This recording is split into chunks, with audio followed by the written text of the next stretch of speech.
नमस्कार दर्शकों, जन्म कुंडली अध्ययन के अंतर्गत आज मैं एक 45 वर्षीय युवती की जन्म कुंडली का अध्ययन करूंगा। सबसे पहले आइए जान लेते हैं कौन कौन से प्रश्न हैं जो इन्होंने मुझसे किए हैं। सबसे पहले इनकी जो बीता इनका जो जीवन है उसके बारे में जानते हैं। आज से लगभग 15 वर्ष पूर्व जब इनकी उम्र लगभग 29 या 30 के बीच थी, तब तक इनका विवाह नहीं हुआ था और ये वर्तमान समय में भी अभी जॉब करती हैं एक जगह पर, प्राइवेट एक फॉर्म में, संस्थान में ये जॉब करती हैं। वहीं पर एक व्यक्ति से इनकी मुलाकात हो जाती है। इसके बाद इन दोनों के बीच प्यार होता है और प्रेम संबंध चलता जाता है। लगभग इस प्रेम संबंध को आज 15 वर्ष हो गए। परिस्थिति क्या है और कहां बिगड़ी, आइए मैं सबसे पहले बता दूं। 15 वर्ष तक ये लोग लिव इन रिलेशनशिप में रहते हैं, विवाह नहीं करते हैं। सामाजिक तौर पर जो विवाह होता है, लोगों का आशीर्वचन हो, लोग सम्मिलित हों, ये जो विवाह की पद्धति है इसका ये लोग पालन नहीं करते, बस साथ रहते हैं। लड़की को ये विश्वास होता है कि मेरा विवाह तो इनसे हो ही जाएगा, तो कोई दिक्कत नहीं है, उसको भी कोई ऑब्जेक्शन नहीं होता। बीते एक पिछला जो वर्ष था, एक जगह कहीं कोई सरकारी जो कागज था उसके साइन करने के क्रम में नॉमिनी डालना था। तो नॉमिनी डालने की बात आई तो उस व्यक्ति ने इनके फॉर्म में नॉमिनी के जगह अपना नाम डलवाया, लेकिन ये चुपके से देखती रही। तो इन्होंने देखा कि अपने फॉर्म में उसने किसी और लड़की का नाम लिखा। मन ही मन जो परिस्थिति इनके ऊपर जैसे वज्रपात ही हो गया कि ये कैसे हो सकता है, ये मेरे नाम की जगह किसी और का नाम लिख रहा है। इनका ऐसा कहना था कि मुझे तो लगा कि अब कुछ समझ में ही नहीं आ रहा था। हालांकि उस समय मैंने उसको टोका नहीं, कुछ भी कहा नहीं, पर मेरी अब समझ में नहीं आ रहा था कि अब मैं करूं तो क्या करूं, क्योंकि उम्र लगभग आधे उम्र के पड़ाव पर मैं खड़ी हूं। इसके साथ ही मैंने अपनी जिंदगी की कल्पना की थी।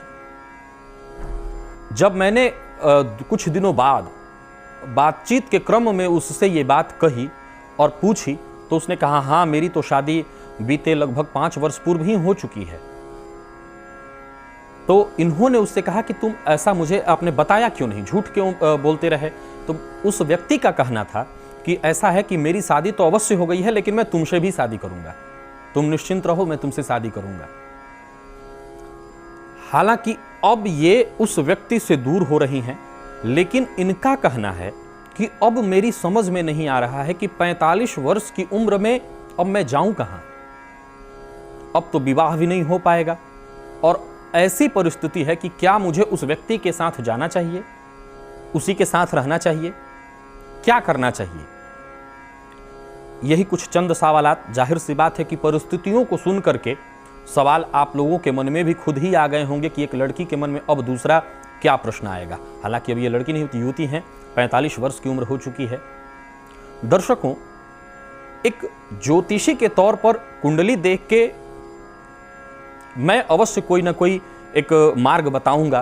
कुंडली जो कह रही होगी इनकी, उसके माध्यम से जरूर कोई ना कोई राह दिखाऊंगा। लेकिन अगर ज्योतिष को अलग कर दें, एक विचार करें मानवीयता के आधार पर, तो सबसे पहले जो बात दिमाग में गूंजती है वो ये कि हमारा समाज जा किस दिशा में रहा है। हम आगे बढ़ रहे हैं, हम तेजी से विकसित हो रहे हैं, या विकसित होने के चक्कर में हम अपने संस्कार, अपनी मर्यादाओं की जो सीमा है उसको तो तोड़ी दे रहे हैं और पीछे की तरफ भाग रहे हैं। आदिम युग में पहुंचने की स्थिति मुझे लगता है कि अब आ गई है। किसी भी व्यक्ति के अंदर मैं इसमें दोनों को दोषी मानता हूं। मैं इस लड़की को भी दोषी मानता हूं। मैं ऐसा नहीं मानता कि केवल गलती उस लड़के की है, दोष इस युवती का भी है। क्यों नहीं इन्होंने बहुत कुछ जाना, कुछ समझा। लोग बड़े आसानी से कह देते हैं, सरलता से कह देते हैं कि प्रेम अंधा होता है, प्यार अंधा होता है, हम विचार ही नहीं कर पाए उसके बारे में। प्रेम हो सकता है अंधा हो, लेकिन अंधा बन करके और अंधेरे में चलते हुए जीवन में, जीवन पथ पर एक सही मार्ग, सही दिशा नहीं ली जा सकती है। इसीलिए हमारे जो बड़े बुजुर्ग पहले के समयों में कम उम्र में ही विवाह कर दिया करते थे। हो सकता है आज के परिवेश में इस बात को लोग स्वीकार न करें, लेकिन जब इन परिस्थितियों को मैं देखता हूं तो मुझे लगता है कि समय वही सही था। जब विवाह कम उम्र में हो जाते थे, कम से कम एक सिक्योर तो होता था कि नहीं, विवाह जिससे हुआ है उसी के साथ इसको 5 साल बाद ही रहना है, लेकिन उसके साथ रहना है। इस परिस्थिति का क्या निदान है? मुझे कुंडली देख के भी क्या कहना चाहिए? मैं तो खुद ही अचंभित हुआ जब इस परिस्थिति को देखा, समझा। आइए जन्म कुंडली का अध्ययन करते हैं, देखते हैं क्या कहती है इनकी जन्म कुंडली। तो जैसा कि आप देख रहे हैं, 4 नंबर से ये कुंडली प्रारंभ हो रही है। जहां पर पहले खाने में आप देखिए 4 नंबर लिखा हुआ है, यही है कुंडली का प्रथम भाव, लग्न जिसको कहते हैं। कर्क लग्न की ये कुंडली है और कर्क लग्न का स्वामी चंद्रमा कहां? तो लग्नेश चले गए हैं सप्तम स्थान में, जहां पर 10 नंबर लिखा है। 10 नंबर में चंद्रमा देखिए बैठे हुए हैं। दर्शकों, आप अपनी भी कुंडलियों को देखिए। महिलाओं की कुंडली अगर कर्क लग्न की हो, मैं तो ये देखता हूं कि अगर पुरुष भी कर्क लग्न का हो तो वो बहुत जल्दी भावुक हो जाने वाला, बहुत जल्दी किसी बात पर रो देने वाला, भावनाओं में बह करके हमेशा गलत फैसला लेने वाला, ऐसा पुरुष हो जाता है।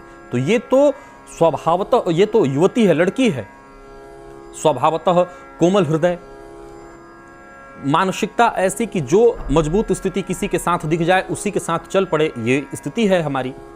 तो अब ये लड़की कर्क लग्न की, और कर्क लग्न का जो ये स्वभाव है, इन्होंने बहुत जल्दी बिना कुछ जांचे, बिना कुछ विचारे उस व्यक्ति पर अंधविश्वास किया। मुझे तो ऐसा लगता है कि अंधविश्वास है। इस तरह से विश्वास, आज जरा सा गौर करिए, कई जगह तो आपको खुद महसूस होगा कि लड़के से ज्यादा दोष लड़की को ही आप दे देंगे। 14 वर्ष का वक्त बीत गया, लड़की को सुध लेनी चाहिए थी, विवाह की बात करनी चाहिए थी कि नहीं चलिए हम लोग कोर्ट मैरिज कर लेते हैं या विवाह का एक पारिवारिक तौर पर कर लेते हैं। तो मैं दोषी केवल उसको मानूं?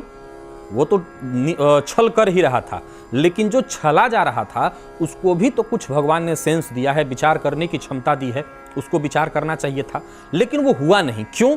कहीं ना कहीं ये ग्रहों के खेल के बदौलत ही होता है, ग्रहों के कारण ऐसा होता है। आइए देखिए कैसे।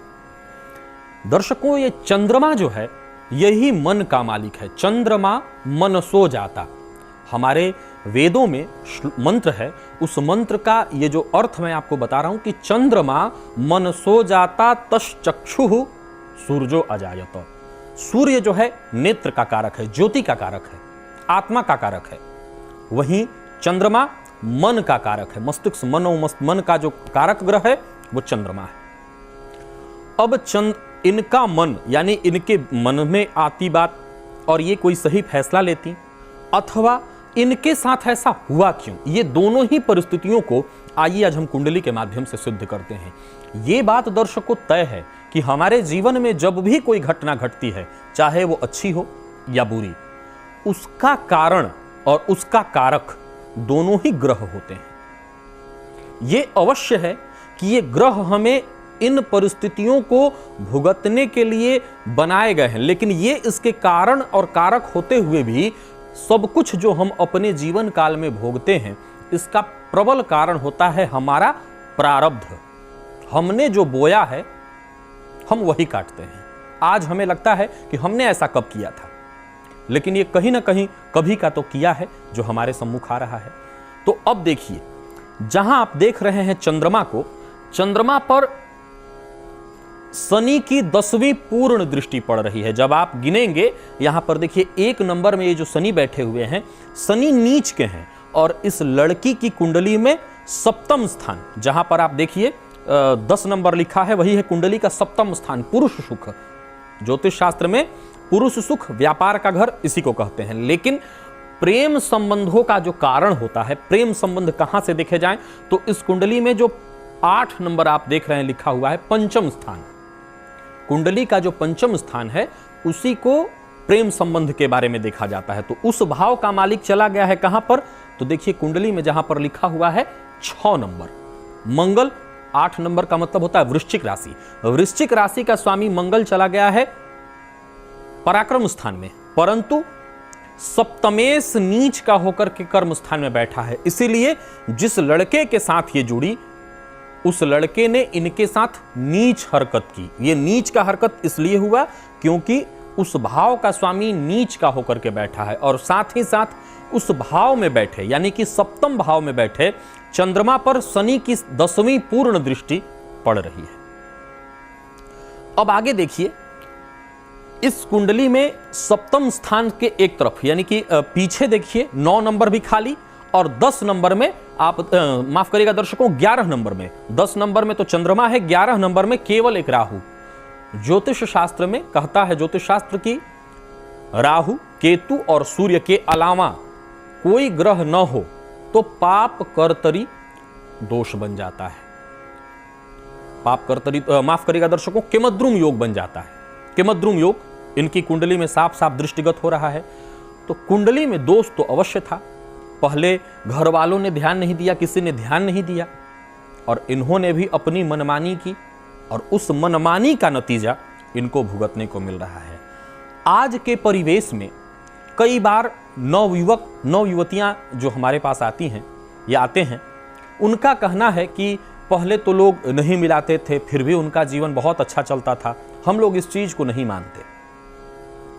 दर्शकों, विशेष करके जो नवयुवक इस कार्यक्रम को देख रहे हैं या नवयुवतियां जो इस कार्यक्रम को देख रही हैं, मैं उनके लिए कहना चाहूंगा, जब आपके साथ इस तरह की दुर्घटनाएं घट जाएंगी आप दूसरों को मना अवश्य कीजिएगा, लेकिन सवाल ये उठता है कि चाणक्य की नीतियों में एक नीति है, चाणक्य ने कहा था अपने ऊपर प्रयोग करने के लिए ये जीवन बहुत छोटा है, अतः दूसरों की गलतियों से सीख लो। और हम वही नहीं कर रहे हैं जिसका फल हमें भुगतना पड़ता है। दूसरों ने गलती की, अगर उस गलती से हम थोड़ी सी सीख ले लें तो हमारे जीवन में समस्याएं आएंगी ही नहीं, लेकिन हम ऐसा करते नहीं हैं। हम ज्योतिषी के पास जाते तब हैं जब सब दुर्घटनाएं घट चुकी होती हैं। अब इनकी जो परिस्थिति है, इनकी कुंडली में वर्तमान समय में शनि की महादशा ही चल रही है और इस लड़के से जब ये जुड़ी थी उस समय भी शनि की ही महादशा चल रही थी। दर्शकों, शनि की महादशा 19 साल के लिए होती है और वो अभी उसी में है, शनि की महादशा में ही चल रही हैं और उसका प्रभाव वो व्यक्ति छल कर रहा, चूंकि जुड़ा ही इनसे छल करने के लिए था। अन्यथा 5 वर्ष पूर्व उसने विवाह कर लिया, उसके 2 बच्चे भी हैं और कुछ भी इनको जानने नहीं दिया। इनके साथ ऐसा रहता था जैसे पति पत्नी लोग दोनों रह रहे थे। तो छल तो इनके साथ हो गई। अब परिस्थिति जो इनकी कुंडली की है, मैं अब ये तो कह नहीं पाऊंगा कि उसके साथ जाकर के रहिए, क्योंकि उसके साथ रहने में उस लड़की का जिसका कोई दोष नहीं है, याद करिए वो लड़की जिससे उस लड़के ने विवाह किया है उसका इसमें कोई दोष नहीं है। अगर ये जाकर के उसके जीवन में रहती हैं तो उस लड़की का जीवन खराब होगा। तो मैं ये राय तो नहीं दूंगा कि उसी लड़के के साथ जाकर के अब आप रहिए, उसका साथ छोड़ दीजिए। और मुझे ऐसा लगता है कि ये आपकी कुंडली का दोष था जिसके चलते आपको ये दुख भोगना पड़ा, ये कष्ट भोगना पड़ा। परिस्थितियों का सामना अब आपको करना होगा। आने वाले दिनों में बहुत सारी महिलाएं हैं जो अकेले उन्होंने जीवन व्यतीत किया। हालांकि इस समाज में, इस परिवेश में अकेले एक युवती का, एक महिला का जीवन व्यतीत करना बहुत कठिन है, लेकिन फिर भी अगर आपको विवाह करने की इच्छा होती भी है तो सप्तमेश की महादशा वैसे तो आपकी चल रही है। घर परिवार अगर ऐसा कोई देखता है, कोई ऐसा व्यक्ति हो जो आपसे विवाह करना चाहता हो, तो उसको पूरी परिस्थिति बता करके, छुपा करके कुछ भी नहीं। क्योंकि दर्शकों, इतिहास कभी पीछा नहीं छोड़ता, हमारे जीवन में वो लौट करके अवश्य चला आता है और फिर वर्तमान जिंदगी तबाह हो जाती है। तो कुछ भी छुपाए नहीं, जिससे भी आपकी शादी होती है उसको बताएं, समझाएं कि मैं छली गई या जो भी परिस्थिति हुई। अगर वो उस परिस्थिति में आपको स्वीकार करता है तो वैवाहिक जीवन फिर शायद सुखद हो सकेगा, उसका विचार किया जा सकेगा। तो आपको अगर विवाह करना ही है तो घर परिवार की सबकी मर्जी हो, सब कोई साथ हो, और सत्य बता करके, छुपा के नहीं। छुपा के अगर आप ऐसा करती हैं तो हो सकता है कि पुनः ये इतिहास आपके जीवन में अपना कदम रख दे और पूरी जिंदगी को पुनः खराब कर दे। तो मेरी राय तो यही है आपके लिए। परिस्थिति ये है कि आपकी कुंडली की जो परिस्थितियां मैं देख रहा हूं, कोई ऐसा बहुत बड़ा दुर्योग नहीं है, सिवाय उसके कि शनि की दृष्टि चंद्रमा पर है। यह विष दोष की स्थिति बना देता है। हालांकि इसके बावजूद इनकी कुंडली में शुक्र देखिए दर्शकों 7 नंबर में स्वगृही, इसको मालव्य नामक राजयोग, और गुरु से चंद्रमा से गुरु 10वें स्थान में है, जिसको गज केसरी नामक राजयोग। राजयोग कई है इनकी कुंडली में, सो ये जहां रहेंगी वहां सुखी रह सकती हैं। देखा जाए तो मेरे पास इस कुंडली को बताने के लिए कोई उपाय नहीं है, क्योंकि वर्तमान समय में किसी उपाय की आवश्यकता भी नहीं है इनको। उपाय क्या करना है इनको? धैर्य के साथ परिस्थितियों का सामना, और अब अगला जो भी फैसला लें विवेक से लें, क्योंकि अविवेकिता में लिया हुआ फैसला ही इनकी पूरी जिंदगी को उस दोराहे पर लाकर के खड़ा कर दिया है जहां से अब इनको खुद नहीं समझ आ रहा कहां जाएं। तो अगर विवाह करनी है तो घर परिवार की पहले मर्जी हो, और जिससे भी विवाह हो उससे सब कुछ सत्य बता करके।